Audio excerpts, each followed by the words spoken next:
Salut les passionnés, ici Pascal Auger, journaliste, conférencier, formateur et secouriste certifié pour Québec-Compostelle qui est préparé, formé, inspiré pour marcher au Québec ou encore Compostelle et instigateur, coordonnateur du Chemin du Québec, 1200 km entre Montréal et le phare de Cap-Gaspé. Et j'ai une bonne nouvelle à vous annoncer concernant le Chemin du Québec. Il est ici dans cette chemise, mais je garde ça pour tantôt. Non, mais toute bonne émission, hein, regardez, faut bien garder une belle surprise pour tantôt. Donc, je vous parle de ça. Une belle et bonne nouvelle, donc, qui nous arrive pour le Chemin du Québec. Mais avant ça, je vous dis, réalise ton rêve d'aller marcher au Québec ou encore Compostelle. Il y a plein de gens autour de toi qui le font. Alors, à ton tour, peut-être d'y aller bientôt. Et justement, on va parler avec quelqu'un comme ça, qui est un Québécois, qui a décidé d'aller marcher le chemin d'Arles récemment. Hein, si tu suis un peu ce qu'on fait ici à Québec-Compostelle, le chemin d'Arles, c'est un des 4 grands chemins qu'on retrouve en France. À part le chemin d'Arles, il y a le chemin du Puy, le chemin de Vézelay et le chemin de Paris, qu'on appelle également des fois le chemin de Tours. Et lui, donc, a décidé de faire celui-là, qui est le chemin qui est un petit peu plus au sud. Il y avait plein de raisons qu'il voulait faire, lui, un petit peu plus solitaire, etc. Il va nous expliquer tout ça dans les prochaines minutes, pourquoi il a fait ce tronçon. Et je pense que ça a été une belle réussite, donc j'en dis pas plus. Donc, il s'appelle Danny Dubé. Et non, ce n'est pas le commentateur sportif. C'est un autre Danny Dubé, québécois, qui vient de la Montérégie. Donc, on s'en parle dans les prochaines secondes. Eh bien, bienvenue officiellement à votre rando-rencontre que vous regardez peut-être en direct les lundis à compter de 12h15 sur le profil Facebook de Pascal Auger, c'est moi ça, et puis que vous regardez peut-être en rediffusion sur le profil Facebook, également sur la chaîne YouTube de Québec-Compostelle, mais également via la radio. CKVL dans le Grand Sud-Ouest de Montréal, CILE Havre-Saint-Pierre, CKCJ Lebel sur Quévillon, CJTB Tête à la Baleine, et puis la radio planétaire qui s'appelle Allô la planète, diffusée à partir de France. Donc, on échange sur le plaisir, le bonheur d'aller faire de la rando pédestre de longue durée, que certains vont appeler de la marche, de l'aventure, du pèlerinage également. Ça dépend vraiment qui on est, comment on se retrouve là-dedans. Très souvent, au Québec, on utilise de moins en moins le mot pèlerinage à tort ou à raison ou à défaut finalement, parce qu'il y a quand même une certaine connotation. Malheureusement, beaucoup de gens associent beaucoup la religion au pèlerinage. C'est pas tout à fait ça, un pèlerinage. C'est quand même un moment où on se retrouve, on se prend du temps pour nous. Mais bon, prenez le vocabulaire que vous voulez. Dans le fond, ce que l'on fait quand on part en rando comme ça, c'est tout simplement prendre une pause. Tu sais, tu mérites une pause. Puis partir, là, avoir zéro responsabilité pendant 3 semaines ou plus, c'est définitivement le plus beau cadeau qu'on se fait dans sa vie. Et je le dis tout le temps en conférence, comme cette semaine quand j'étais dans le coin de Québec. Quand est-ce dans votre vie vous vous êtes retrouvé dans un moment où vous aviez zéro responsabilité? Liberté totale. Là, vous allez me dire, ben ouais, Pascal, je vis dans un pays libre. Non. Hein? Généralement, le matin, on se lève pour le travail, pour s'occuper des enfants, des petits-enfants. Même à la retraite, j'ai vu ça, moi, des gens sont plus occupés que quand ils travaillaient. Fait qu'on a toujours des responsabilités. On vit environ 80-85 ans. Ça serait le fun là-dedans de se donner genre un mois ou 2 de totale liberté. Puis je vous jure que ça fait du bien. Bien, c'est ça qu'on fait avec la rando pédestre de longue durée. C'est ça qu'on vous invite donc à découvrir. On en parle avec Compostelle, avec le chemin du Québec aussi et les circuits québécois. Puis on vous démêle un peu c'est quoi la différence entre les différents circuits québécois parce qu'il y en a de plus en plus. Donc, il faut bien comprendre c'est quoi la différence pour pouvoir se lancer dans un chemin qui va vraiment répondre à nos besoins. Et en tout temps, venez faire un tour sur le site Internet. On répond à vos questions par Messenger, par courriel, par Facebook et d'autres applications qu'on a sur le site Internet. On peut donc répondre à vos questions sur québeccompostelle.com. Il s'appelle Danny Dubé, mais c'est pas le Danny Dubé que bien des gens peuvent connaître, ou en tout cas connaître indirectement. Salut Danny! Bonjour Pascal, ça va bien? Ça va très bien. Écoute, tu dois te la faire dire souvent, celle-là, hein, Danny Dubé. Ouais, mais souvent je vais au resto, puis c'est ça, tu te fais demander, mais ta chronique, es-tu écrite là? Pour ceux qui pourraient nous regarder de l'international, qui ne connaissent pas Danny Dubé, qui est un sportif commentateur de sport affilié, je pense, pas mal avec le Canadien de Montréal. T'es-tu un amateur de hockey du Canadien? Non, Non? pas du tout. Pas OK. du tout. En plus, Ben écoute, moi, ça me c'est fait mon plaisir. problème. Moi, ça me fait plaisir de t'avoir et que tu sois pas l'autre Danny Dubé. J'ai rien contre l'autre Danny Dubé. C'est que très souvent, les gens, ils me disent, ouais, mais Pascal, moi, je suis personne, là. Je suis pas une vedette, je suis pas une personnalité, je suis pas un sportif pour venir à tes émissions comme toi tu fais présentement, là. Puis c'est exactement ça que je veux. Moi, j'aime ça parler avec, bon, on dit souvent du vrai monde. Les Danny Dubé de Ouais, ce ouais, ouais. monde sont du vrai monde aussi. C'est juste qu'ils ont un certain statut. Puis je trouve que quand on fait des entrevues comme ça nous parle plus quand c'est un monsieur, madame, tout le monde, qu'une vedette, un sportif, tu sais, quelqu'un qui a atteint un autre niveau. Fait que ça me fait plaisir de Exactement. t'avoir avec moi aujourd'hui, Danny. Merci d'avoir accepté l'invitation. Ben, c'est avec plaisir. Écoute, on va parler du chemin d'Arles dans les prochaines minutes. Un chemin, j'ai déjà eu des invités qui m'ont parlé du chemin d'Arles. On va voir si ça concorde, vos affaires. Non, sérieusement, on va surtout voir ton expérience pour les gens qui voudraient découvrir autre chose. Parce que très souvent, dans mes conférences, dans mes ateliers, etc., les gens disent qu'ils veulent faire le chemin de Compostelle, ne sachant pas qu'il y en Ouais. a plusieurs. Alors, on va parler de ça dans les prochaines secondes. Ça m'intéresse beaucoup, le chemin d'Arles. Mais avant, Danny Dubé, Ouais. pas le sportif, mais Danny Dubé qui vient de Saint-Armand, dans Montérégie. Qui est-il? D'où viens-tu? Qu'est-ce que tu fais dans la vie? Moi, je suis un petit gars du Lac-Saint-Jean qui a déménagé à Montréal pour les études. Et je, attends, je suis libraire sur Internet. Ça fait que je travaille de la maison. Je suis souvent sur l'ordinateur. Je suis un peu je suis pas le type qui partirait à Compostelle parce que je fais que du bureau Internet assis toute la journée devant un ordinateur. Mais ça, c'est le nouveau monde, hein? Je Le fais quand commerce même. électronique, c'est ça maintenant. C'est fascinant ce que tu me dis là. Juste ça, là, je pense que j'en aurais pour une entrevue avec toi pour parler de ce que tu fais. Parce que c'est ça, c'est le nouveau commerce quand même, hein, ce qui se passe sur Internet. Ça fait combien de temps que tu fais ça? Ça fait 15 ans. 15 ans, j'ai commencé en Libraire sur Internet, 80. 15 ans? Ouais, ouais, ouais, en Ben voyons. 95, ça commençait. Ça Wow. commençait doucement en 95, mais ça roulait comme beaucoup, beaucoup, beaucoup en 95. Et avec l'arrivée des gros Amazon, là, ça commence. La compétition est forte. Ça OK. fait que je suis pas, je suis pas le seul à vendre sur Internet. Ça fait que la tarte s'est divisée en milliers de personnes, là, dans un sens. Ça fait qu'il m'en reste un petit bout encore. Je réussis à tirer mon épingle du jeu. Fait que Jeff Bezos, il t'a vu aller en 1995, il a dit Hey, ça allait pas pire ce que fait Danny Dubé, moi je vais créer Amazon. Ouais. Ben oui, ben, Amazon existait à ce moment-là et ils ont presque fait faillite, hein. Ah oui? Personne ne sait ça, mais Amazon a failli faire faillite Ah ouais. dans les années 2000. Ils étaient acculés au pied du mur, ils étaient presque à la fermeture et ils sont revenus, ils sont, ils ont rené de le sang dans un sens. Ils Ouais. sont comme le phénix, Tu sais, comme le on pourrait. phénix. Puis c'est intéressant de parler de ça parce qu'on pourrait. Il y a un lien là, intéressant, tu vas voir. On pourrait fouiller dans les livres d'histoire, puis de plein de grandes entreprises, puis voir comment ça allait comme ça. Puis à un moment donné, ils ont frappé des murs, puis à un moment donné, ça a fait pouf, tu sais. C'est une question de persévérance, finalement, hein? Exactement, comme sur le chemin.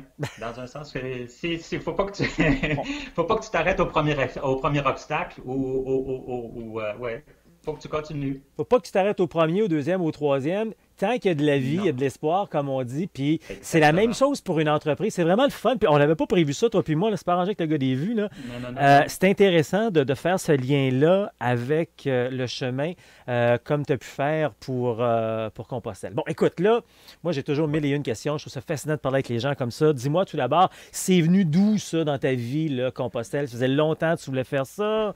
C'est tombé du ciel? Comment c'est Mhm. arrivé? C'est vraiment tombé du ciel. J'approche la cinquantaine, là. Dans 2 mois, je vais avoir mon 50. Et je voyageais souvent en Aveyron, en France, avec les amis. Ça fait que souvent, on passait quelques semaines en Aveyron et je voyais les gens arriver avec le sac à dos. J'ai dit, c'est quoi ce monde-là qui arrive en sac à dos, puis tout en sueur, puis le sourire aux lèvres encore. Puis non, les gens, les Français avec qui je visitais, que je me promenais, ils me disaient, mais c'est le chemin de Compostelle, ça. Ça fait que ça a comme mûri, j'imagine, doucement.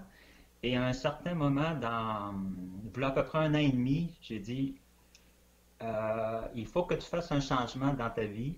Il y a quelque chose qui se passe, puis je ne savais pas quoi, mais je me disais, faut que tu fasses quelque chose. J'étais à un moment où, des fois, tu te sens un peu déprimé, tu ne sais pas ce que tu as, tu dis, bon, c'est la température. Mais j'avais besoin d'un gros changement. Et à ce moment-là, j'ai commencé à organiser le travail. Et je me suis dit, bon, euh, tu vas. Ma première idée, c'était pas de faire le chemin de Compostelle, mais pas du tout. C'était de marcher pendant 3 mois. C'est qu'est-ce que je voulais faire.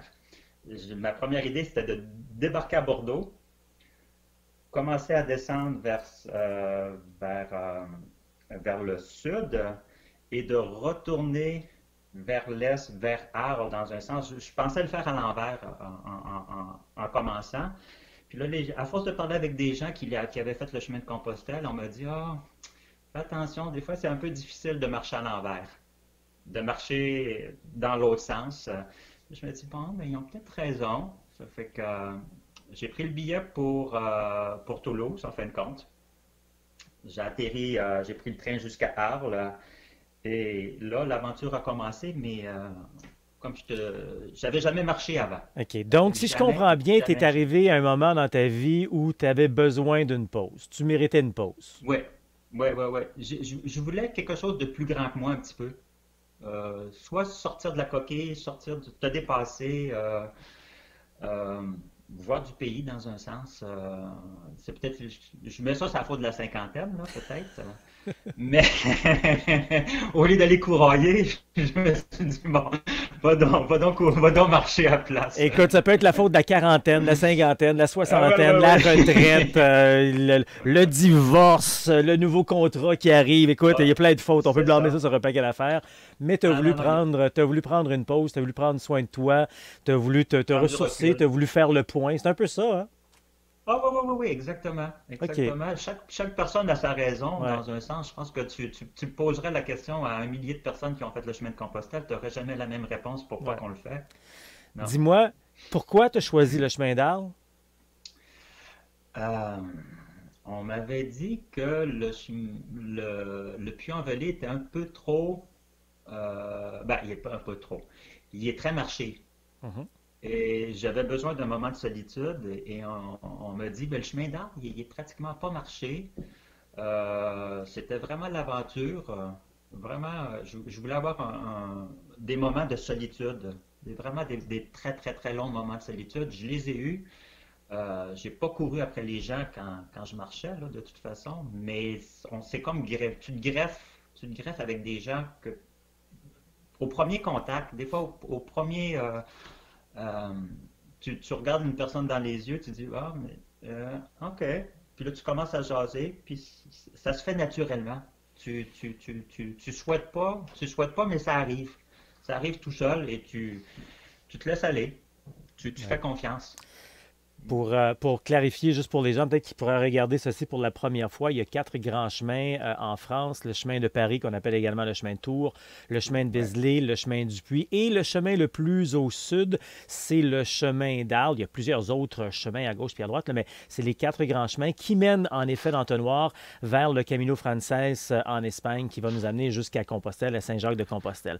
Donc, tu voulais te retrouver un petit peu plus solitaire. C'est correct, parfait, très bon choix, chemin d'Arles. Par contre, tu savais qu'en te dirigeant vers le Camino Frances, tu verrais un petit peu plus de monde. Oui. Oui, parce que c'est. Ah non, pas vraiment. Tu Parce que savais pas. c'est. OK. Non, je savais pas du tout. OK, tout est à...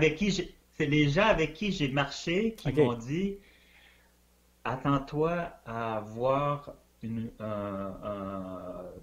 foule rendue en Espagne. Ouais. Parce qu'eux, ils l'avaient marché en juillet, OK. en août, juillet, durant les grosses vacances. Et moi, je l'ai marché à partir de septembre, à OK. partir de Arles. Et quand Ah, je suis arrivé en octobre en Espagne, ah ben c'était moins à pire. la mi-octobre, tu as un choc quand tu arrives Oui. à Roncesvalles ou en Rossegau. Oui. Tu te ramasses dans un dortoir de 200. Mhm. Là, tu vois la grosse différence parce que sur le chemin d'Arles, tu as un gîte au, au début, là, tu as un gîte peut-être aux 25-30 km OK. et c'est 4 à 6 places, là. Mhm. Mais t'as un gîte dans le village, t'en as pas deux, là. OK. T'en as vraiment juste un. Ça fait que si tu penses dormir là, il faut que tu te prennes. Ben oui, tu y vas. Sur le chemin d'Arles, est-ce que souvent on dit ça pour les peut-être plus pour le chemin du Puy, tu vas nous le confirmer ou l'inverse. Est-ce Ouais. que tu devais réserver ou est-ce que tu arrivais dans le village et tu trouvais ton gîte? Euh, j'ai, euh, Moi, j'ai opté pour la sécurité dans un sens, vu que c'était mon premier. OK. À ce moment-là, les premiers jours, je marchais tout seul et je réservais pas. OK. Et je réservais en arrivant dans le village, dans un sens. OK. Je disais, bon, OK, je suis arrivé au village, avez-vous de la place pour moi? Puis j'aurais continué comme ça, je pense que j'aurais pas eu de problème. J'aurais vraiment eu de problème. À une personne, tu peux pas ne pas trouver de place à une personne. OK. Si tu es deux, trois, peut-être, à ce moment-là, tu dois réserver parce que les gîtes à 6, déjà Ouais. là, à 3, tu prends déjà la moitié OK. du gîte. OK. Et euh, Donc ça s'est bien passé. Est-ce que c'était des demi-pensions? C'était des gîtes ou un peu de tout? un peu de tout. OK. Gîtes, surtout des gîtes et des demi-pensions. Moi, je prenais des demi-pensions le dimanche. OK. Ça, le dimanche, parce que tu n'as pas d'épicerie. Tu pars le matin, tu peux pas faire de courses. Les boulangeries, souvent ferment à 11 heures. Mhm. Tu arrives trop tard dans le prochain village, tu n'as vraiment rien. Ça fait que, avec la demi-pension, tu arrives le dimanche, le repas est fait sur la table. OK. Tu as ton coucher, tu as tout, tu as ton déjeuner le lendemain matin. Tu peux même avoir un petit lunch si OK. le- le- si la personne qui t'accueille Corrige-moi si je suis dans est- l'erreur, Danny. Moi, je vois ouais, ton chemin comme ayant été fait en deux étapes. Le chemin d'Arles jusqu'à Saint-Jean-Pied-de-Port, puis le Saint-Jean-Pied-de-Port, le Camino Frances étant autre chose. Est-ce que tu l'as ouais. vécu un peu comme ça? Oui, c'est un Et, choc. et comment ça s'est passé? Autant le chemin plus Arles, plus en solitaire, puis ensuite le Camino Frances. Comment tu as vécu ça? C'est un ajustement. C'est un très gros, ben, pas un très gros ajustement, mais c'est un ajustement parce que ben, t'as marché toi aussi. Tu sais qu'à un certain moment, quand tu es sur le chemin, tu marches, tu vois personne Mhm. devant, à des kilomètres et des kilomètres. T'as pas honte qui vivent. Tu te retournes de l'autre côté, t'as pas personne. Et tu as une espèce de liberté où tu t'arrêtes où tu veux, tu t'assois, il n'y a pas personne qui va te passer devant les yeux pendant le 10 minutes que tu es là. Et là, lorsque tu traverses en Espagne, tu quittes Saint-Jean-Pied-de-Port à 200, ben, on est à peu près 200, nous, qui partaient cette journée-là, 200 personnes qui se suivent et qui commencent à monter et tu arrives de l'autre côté, tu as toujours quelqu'un. Tu as Mhm. toujours quelqu'un autour de toi. Ce qui Euh, peut être rassurant pour d'autres personnes. oui, si tu commences là, oui, ça peut Ouais. être très, très, très rassurant à ce Ouais, moment-là. Oui, exactement. oui. Est-ce qu'il y a un des deux phénomènes, sensations que tu as préféré ou ça a été un beau mélange des deux? Comment tu as vécu ça? C'est un beau mélange. C'est un beau mélange parce que j'avais déjà vécu la solitude Mhm, et oui, justement, de revoir des gens un petit peu plus fréquemment, plusieurs langues en plus. mhm. Ça, c'est vraiment un melting pot, là. T'as de l'italien, t'as de l'espagnol, t'as du coréen.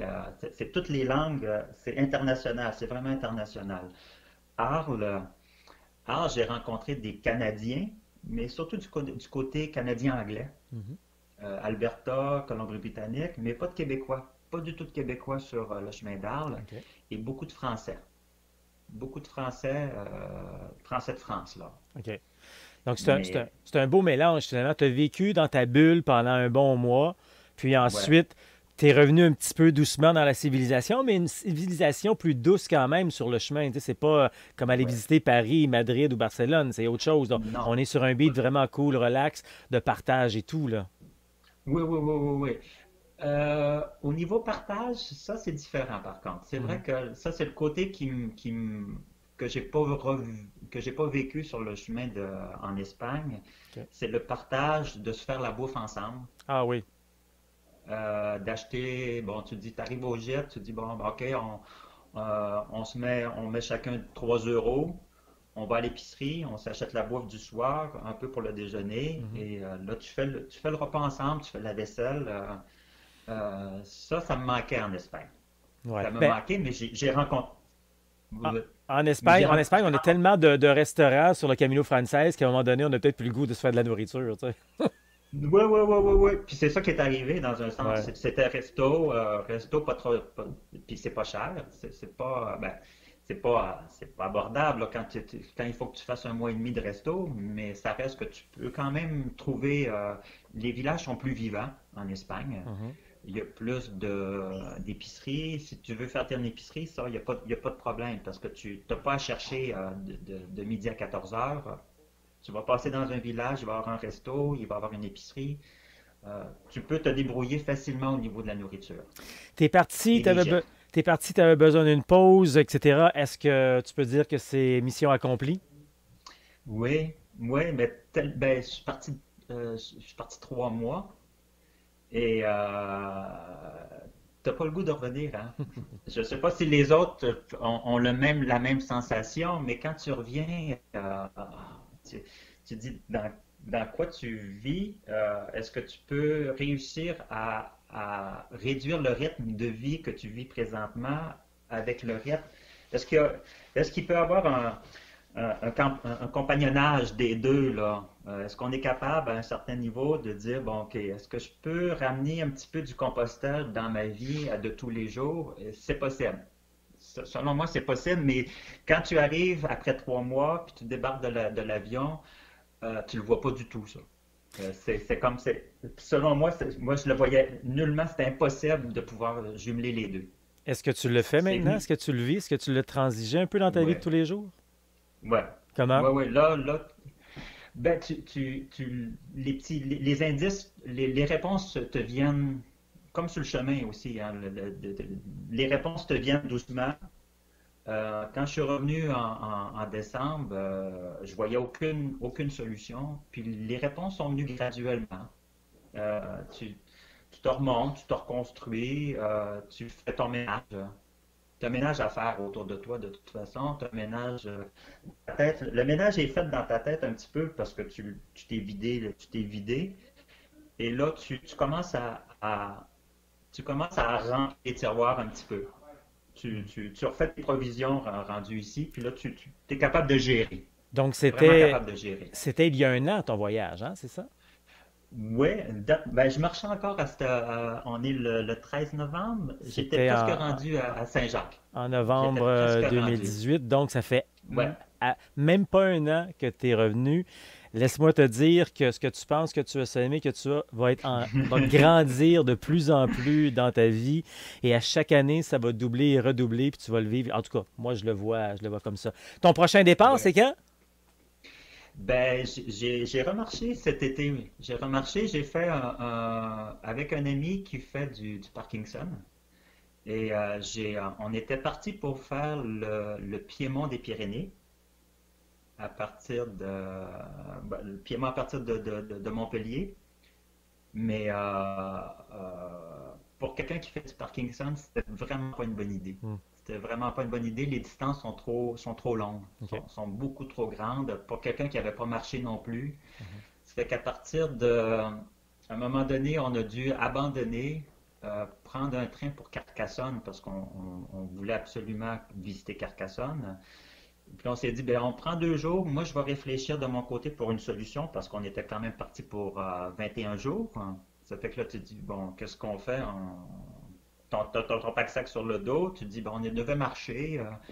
Fait qu'à Carcassonne, j'ai eu l'idée de l'amener marcher le chemin d'Arles avec moi parce que moi, je l'avais déjà marché. Et je savais qu'à partir de Toulouse, on pouvait se faire des étapes de 15 kilomètres. De 15 km, 15 à 17 km, c'était parfait pour lui. On marchait 2h30 le matin, 2h30 l'après-midi, une bonne pause repos pour le pique-nique. Et après ça, à partir de Toulouse, on s'est rendu jusqu'à... Il a quand même été très très bon. On s'est rendu à Oloron-Sainte-Marie, quand même à coup Donc, de 15-17 la graine km. est semée, puis ça a grandi, tu es reparti marcher, puis tu vas peut-être repartir dans les prochaines années. Qui sait, peut-être qu'on se croisera sur le chemin du Québec également pour découvrir notre beau Québec aussi là-dessus.